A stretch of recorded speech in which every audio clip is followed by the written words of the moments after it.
just the last year, employee relations has just exploded. The AI will have like their narrative, which like they don't have the full context or the data, and employees like the technology is there and they get the access to knowledge in a much different way. But I think the challenge there is also too that they tend to throw out all of these warning words or flag words like harassment, retaliation. They're kind of using it very freely. Silence escalates emotion. So if you have an employee that leaves feeling like they were shut down, they were confused, they were disrespected, that vacuum in them gets filled very quickly and often by a lawyer. So I would much rather have early in a structured, thoughtful dialogue versus like 2 weeks of silence then followed by demand letter. There was a verdict in LA where they awarded 5 former employees $52 million.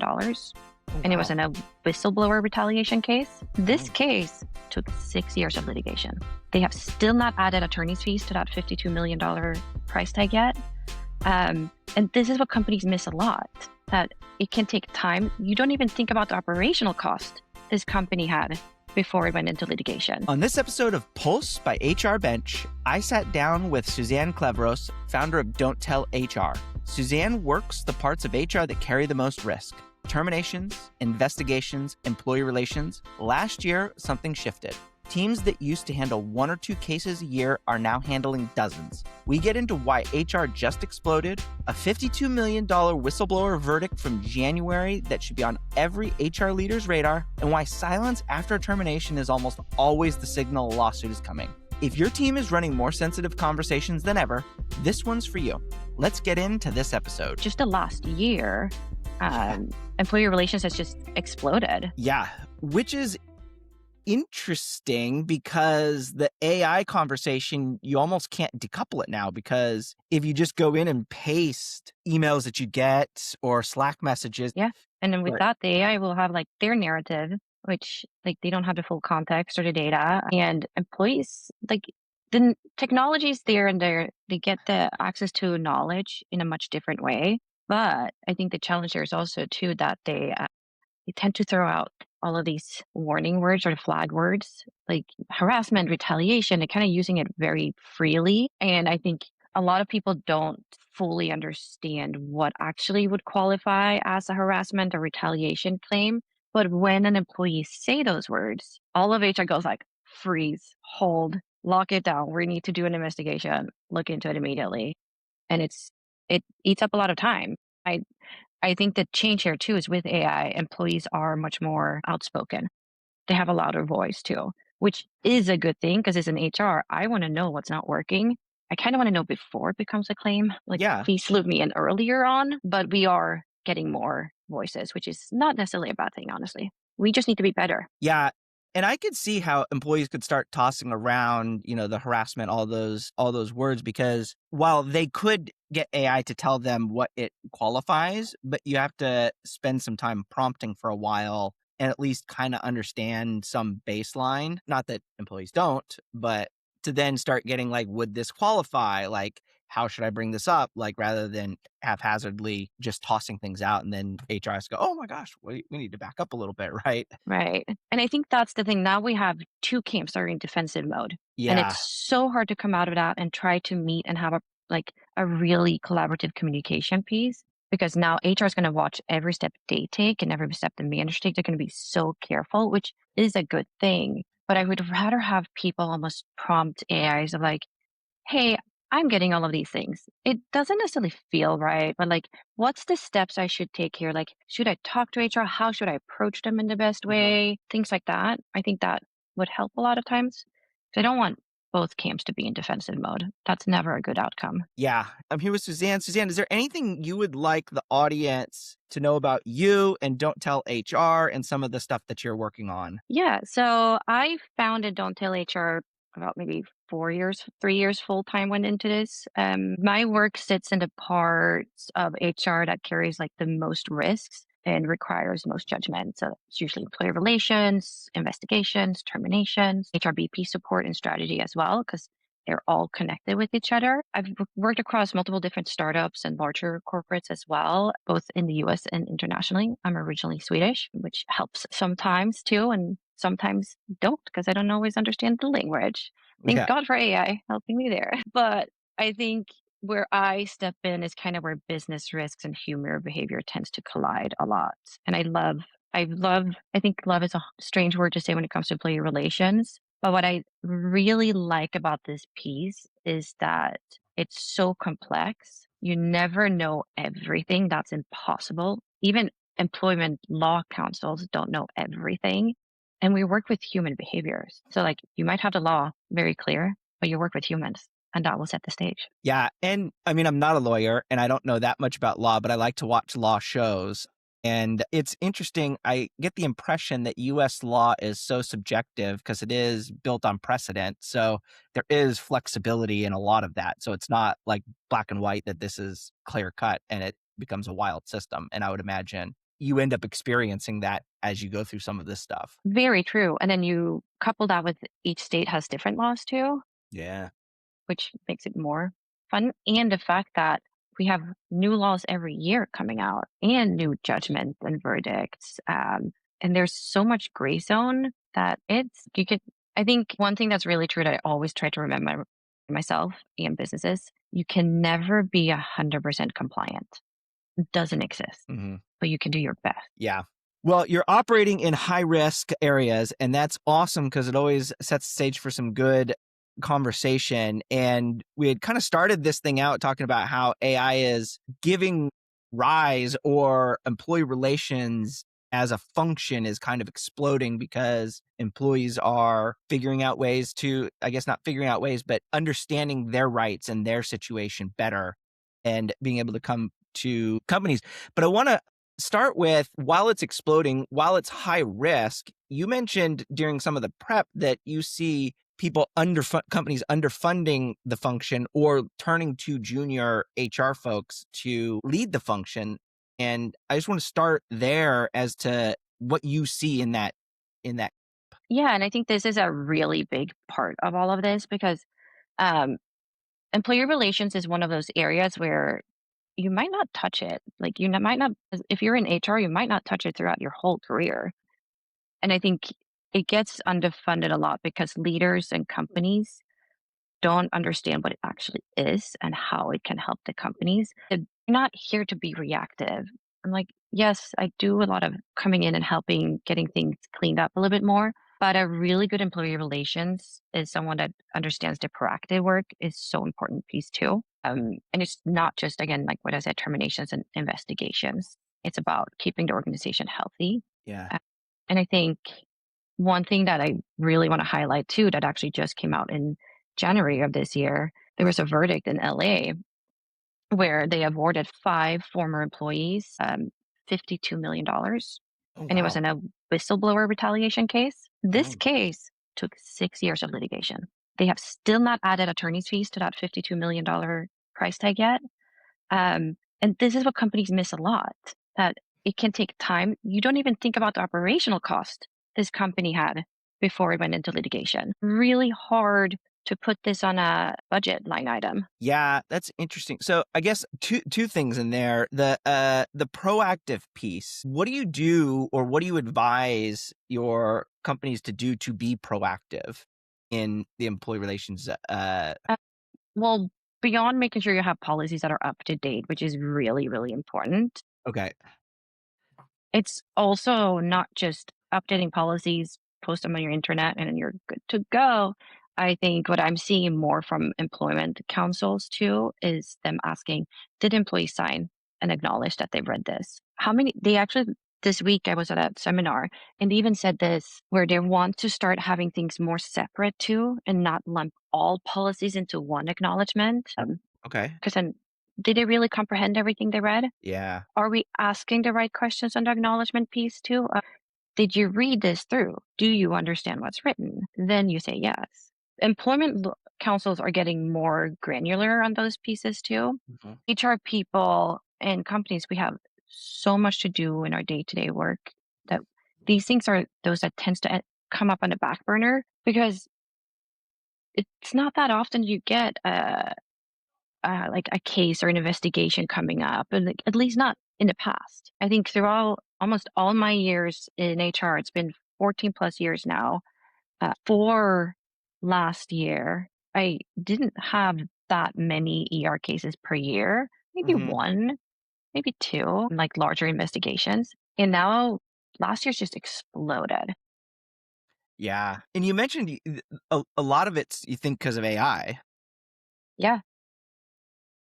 How should HR, because I mean, we were just at Transform, that's where we met.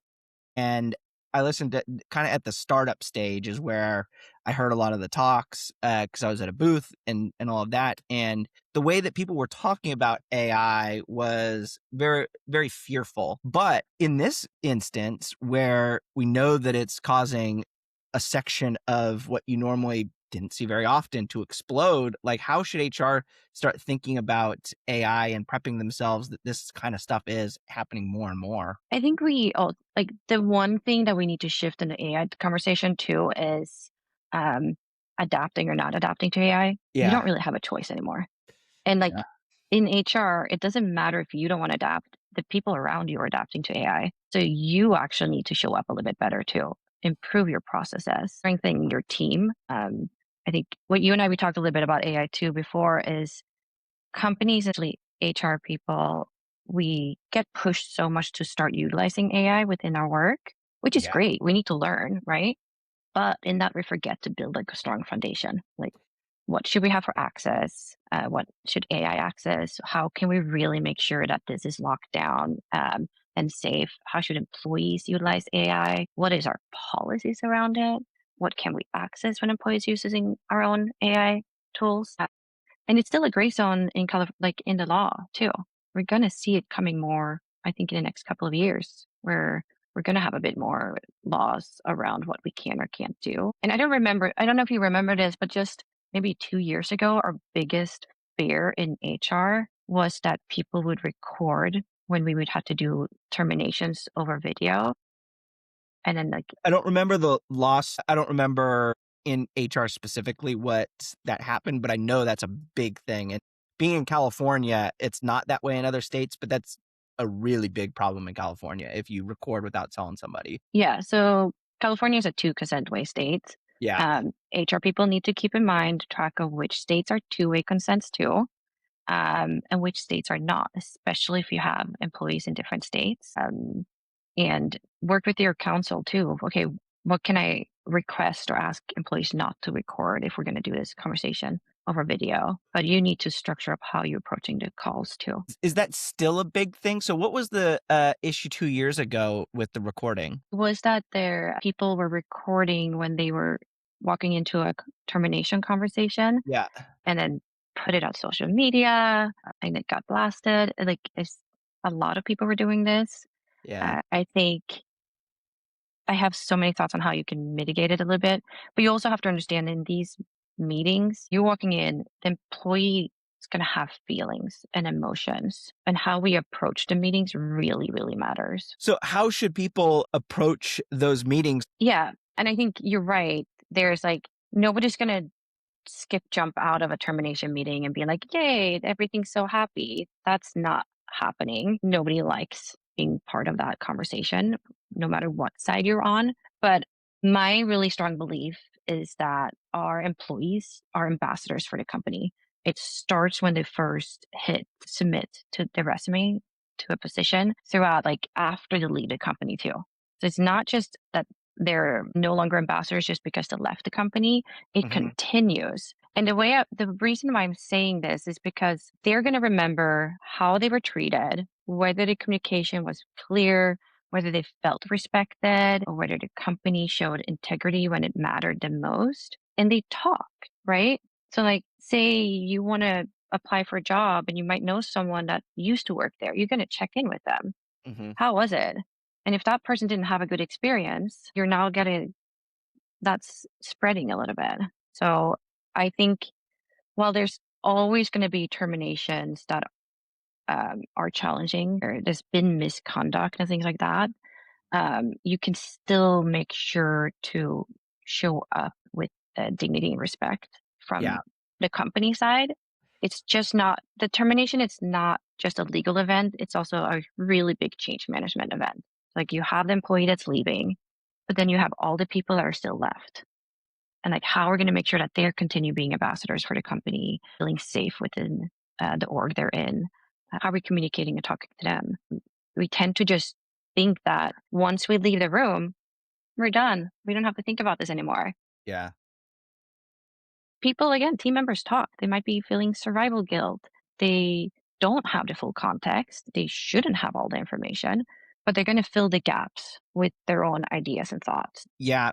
So a lot of our audience comes from high stakes environments, so PE-backed companies, and where there's a lot of organizational changes. What tactical advice would you give HR teams to embody that ambassador mindset, to take that forward for these difficult situations that people have to go through? Go through your termination process that you have, if you have one, and if you don't, you should definitely create one. Is it embodying the values that you as the company have?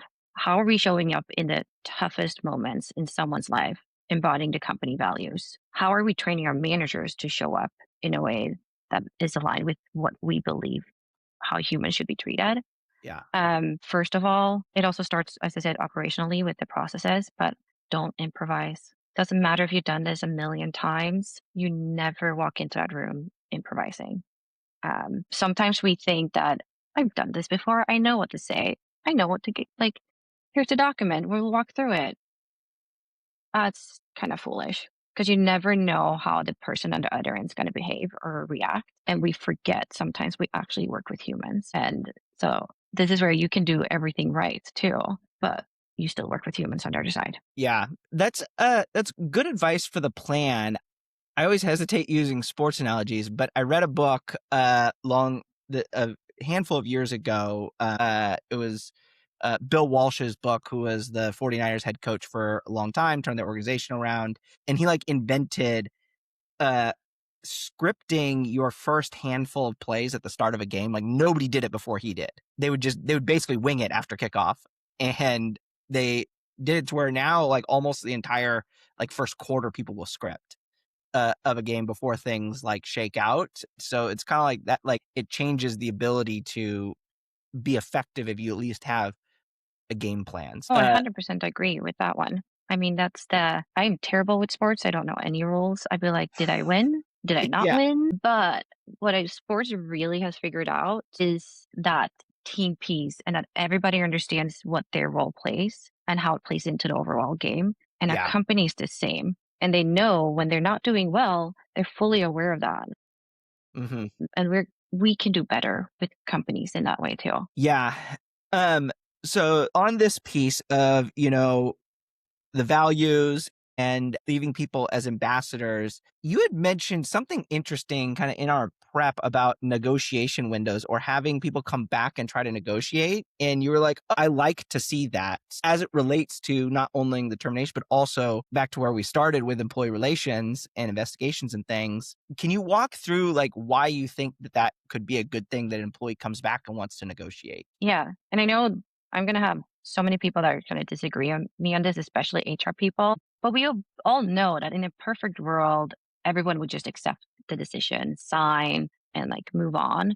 But that's rarely the case too. And the one thing that is really important for me is keeping in mind that silence escalates emotion. So if you Oh. have an employee that leaves feeling like they were shut down, they were confused, they were disrespected, that vacuum in them gets filled very quickly and often by a lawyer. So I would much rather have early in a structured, thoughtful dialogue versus 2 weeks of silence then followed by demand letter. Yeah. Because the continued dialogue will give you information too. It also lowers the temperature. And I'm going to say this, it doesn't mean that you have to accept the negotiation. It doesn't mean that everything's up for negotiation, but it means that you see the person on the other side. They feel seen and heard. And that's a basic human feeling we always have. We just want to be seen, right? Especially in really rough, tough moments. And I think the one thing that's really important here, it's again, we're not winging stuff. We need to stop doing that. We left that behind 5 years ago. We need to think through a severance strategy early on. Also be mindful here. If the offer is thin. It signals that the company's trying to get out of this cheaply and that they're not respectful to the employee. And you're usually inviting the exact escalation that you were hoping to avoid. Yeah. Yeah, I like the idea that, and it doesn't even necessarily, I guess I'm going to take this a little bit. It doesn't necessarily have to even be negotiation that you want people to come back with, but it's the communication, not even thinking as you're having to go through this.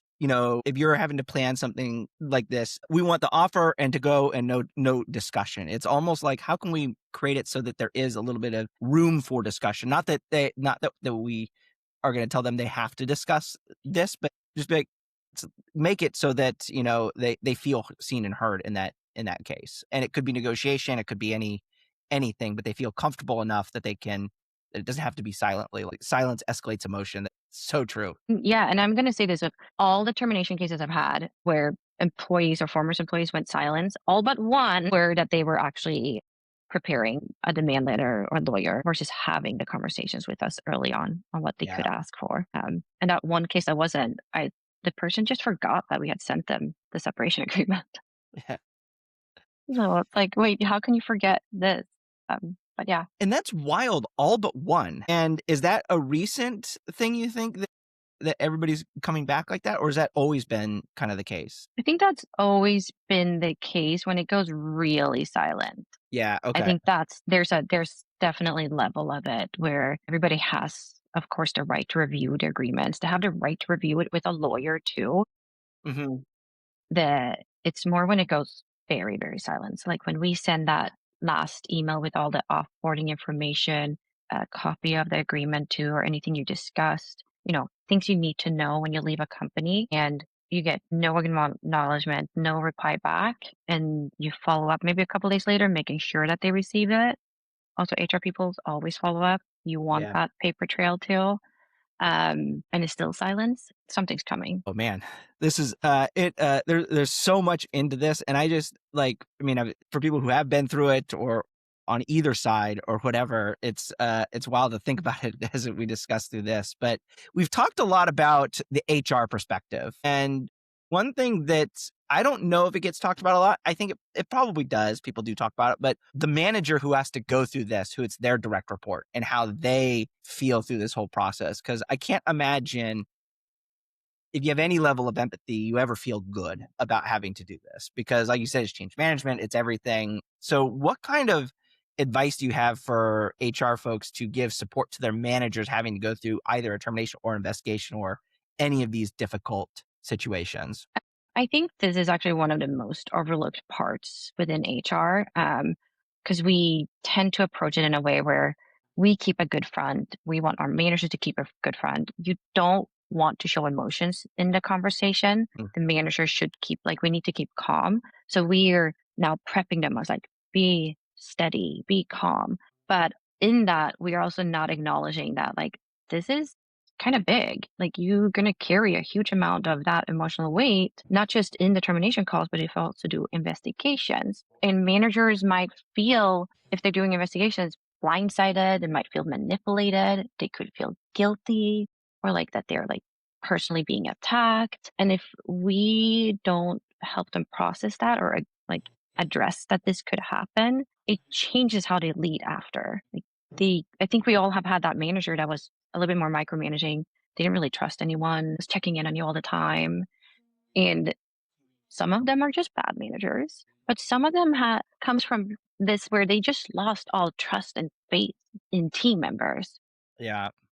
And I think this is the thing. It's hard. One, we're not therapists. HR is not therapists. You should have your own. We all should have our own. But we can be here helping them, of telling them this is what could happen. I want you to be more self-reflective on your leadership style. We don't have to do personal, but on your leadership style after these, for the next couple of weeks. How do you still have the same level of trust within your teams after this? Check in a month later. Where's your level of trust with your team members now? Because this is also where we again think that we have the conversation, done deal, we're good, we move on, and then the manager changes, and then something happens 3 months later where HR again needs to do an investigation, and now we're in a full cycle of keeping me busy.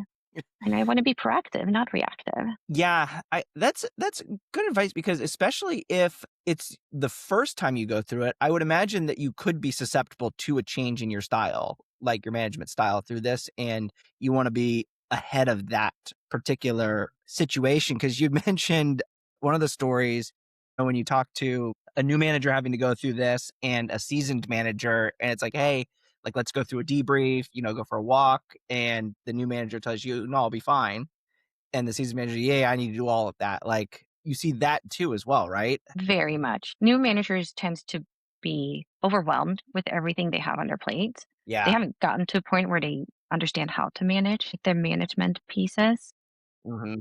and they're just in execution mode, right? And they also think that it's fine. I don't have time to show up. I need to show that I'm capable to do this. I'm good. We don't allow for a lot of vulnerability within the workplace. And I think this is where we need to spend a little bit more time on. I don't have to say, like, we don't have to sit in a ring and be like, talk about our worst fears in life, but we're humans. Even if I've done these conversations so many times, I still get affected. I still block time after these conversations to break off my day, go outside, take a walk. Just you're allowed to breathe.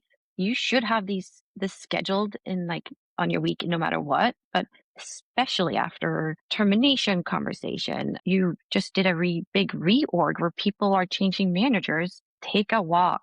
Teach your team to take a walk too. And I think for that example I told you with that manager, I still schedule like one-on-ones of walk and talks. I don't even we're gonna get outside. Yeah, that's a good practice. I chatted with one of our customers, Stacy Baird, and she talks a lot about, she's a chief people officer. She talks a lot about vicarious trauma and not just like it wasn't necessarily in the context of termination, but it's in the context of having to hear difficult stories from employees and everything and the emotional burden that that takes on people. It's not even HR. I mean, just people have it because you start to internalize some of that. And it's like, there's all of this stuff that goes with it and you have to take a moment to breathe and it can't always be the expectation that you just hop on the next meeting and everything's fine. Yeah, it's not fine. I think that's okay to say. This is not fine. We had to let someone go.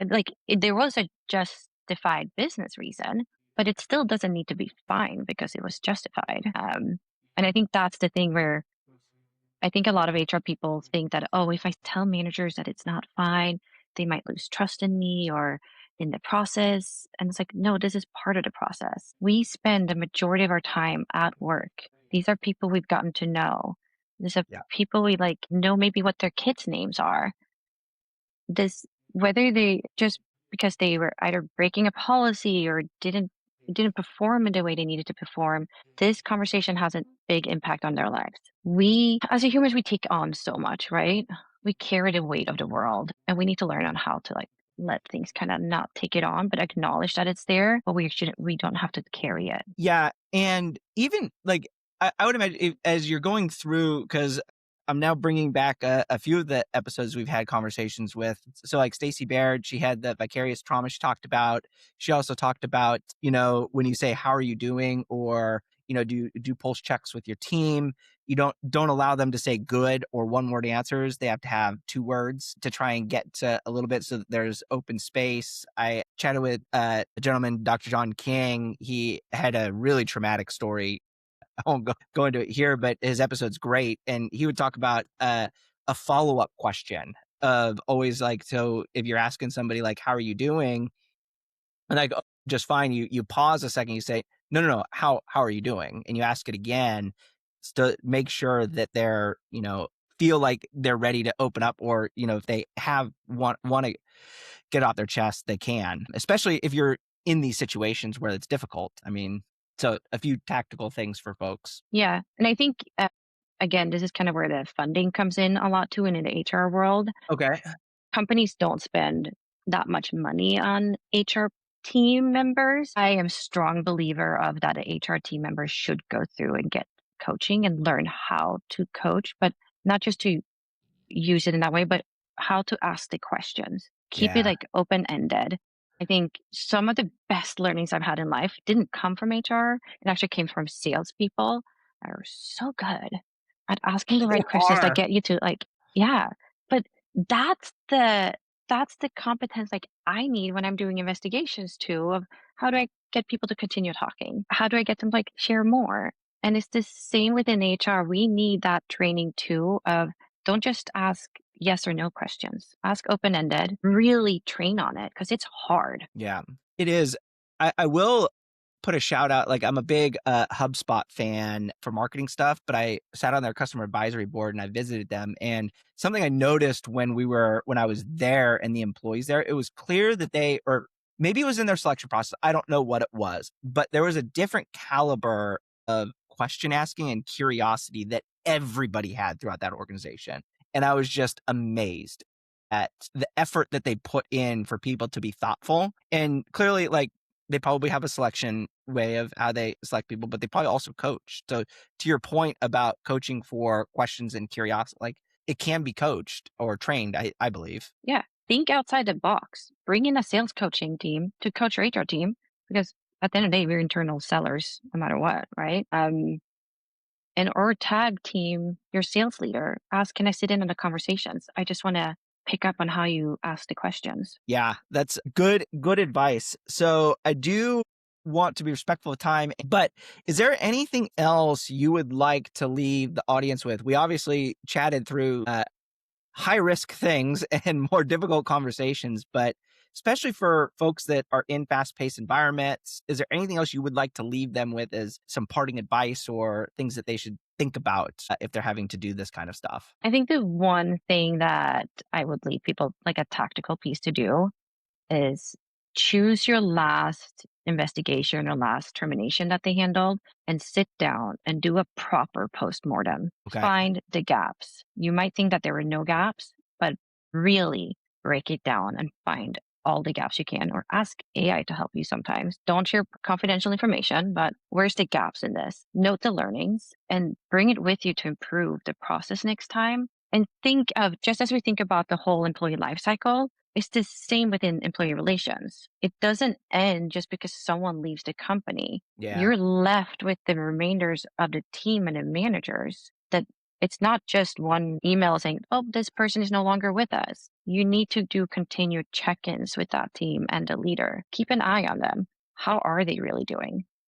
And what is spreading or like how else can we support them? Yeah, that's really, really good advice. That, picking up the uh, how it went, reviewing, but also the team culture. Because if you're in a fast paced environment and this might happen a lot, or you have a lot of org changes, you don't want the culture to shift towards not so great for everybody's sake. It's the change management piece. You have to be mindful of it and also keep the spidey senses open a little bit. There is more cases coming up because people have more information. And which I said is not a bad thing, but us in HR, we need to stay on top of that too and actually improve our own processes. The company's only as strong and as healthy or protected as the HR team is educated and staying in the known of what's going on. That is more great advice. And that is really difficult. Like, I will acknowledge the learning piece right now, because things are moving so fast, is hard. Like, we have to do it. So, give a little bit of grace in the learning. Like, it is hard. It is hard. I felt like with Cloud now coming out, I was like, wait, I'm behind again? What the heck? Yeah. It's a steep learning curve. You don't have to bite off everything at once. Like, No. start with what you have. Look at the facts and the data, not just when it comes to like when you do investigations, but also when you're reviewing your policies and your internal teams. What do we have? What's the data? One small piece at a time. Again, you can never, ever be 100% compliant. That's not just a saying I say. I keep hearing this from employment councils. They might not back you up if you ask them because why would they acknowledge you can never be 100% compliant? But that's not a thing. So do your best. Yeah. You can set yourself up for a strong case, but it's not 100%. Well, great, Susanne. I appreciate the time.